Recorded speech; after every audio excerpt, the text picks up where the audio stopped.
It's always been out in the field where news is made. We started using film, moved to videotape, then to digital. Tiff Rayner has been filming for Prime News almost from the beginning. For the past 33 years, he's been the eyes and ears of Myrtleford, capturing news that is sometimes sent around the world.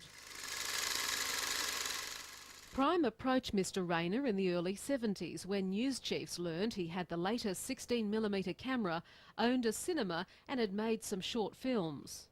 When I was first called I said no, and when I was called the second time I said no, but on the third time I said yes.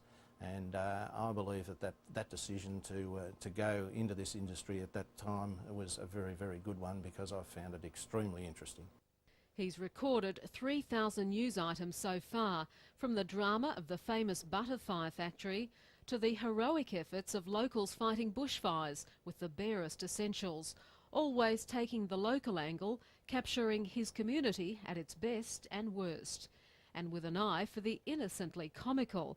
News chiefs used to joke that Tiff Rayner must have created his news because he always seemed to be in the right place at the right time. But with the sensitivity that comes from being a part of the community you are filming. Working on his own as a one-man band did have its drawbacks. You would set a person up in front of the camera and then duck around from behind the camera and do the interview, only to come back when you replayed the tape to find that the person had moved out of frame. On one occasion I did a whole interview and there was only a person's nose in the side of the frame. Local knowledge helped him scoop the big-name reporters from Melbourne. After all, he was the one that was also there to cover the local birthday parties and community awards, the dog shows, a gathering of regional scouts when the metros didn't care. Very often it was Tiff Rayner's pictures that prompted the hat to be passed around for someone in need. You could call into a farmhouse and say, look, whereabouts is so-and-so, so-and-so. They knew me, they'd tell me, and I could get there quickly. And on many occasions the story was virtually over when the other stations arrived. Tiff's been shooting news stories ever since I was a kid at primary school, so it puts it into perspective a bit. But for that reason, it's great. You can learn a lot just by talking to a bloke like Tiff, just his years of experience, and especially in his little part of the world down there. If it happens in Myrtleford, Tiff knows about it. There have been some close shaves though, including a bushfire in 1972. I'd gone back to my vehicle to change a roll of film in the 16mm camera I was using at the time, and while I was changing the roll of film, the tea tree bush all around the vehicle burst into flame, and I had to run for my life. By the late 80s, another Rayner, Tiff's son Reese, was trying to make his mark alongside Dad.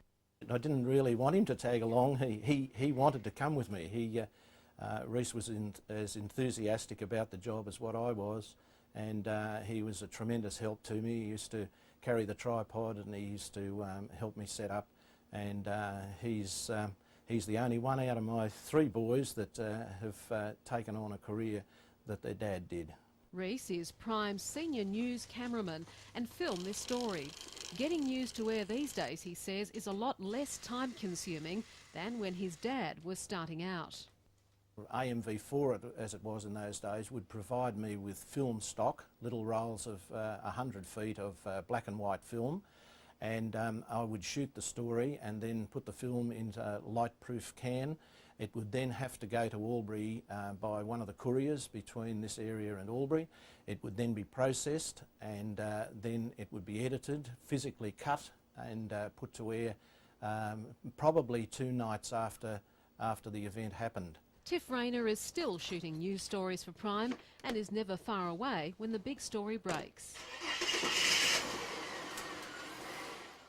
I'd be hopeful that my relationship with the station would continue until I can no longer hold a camera.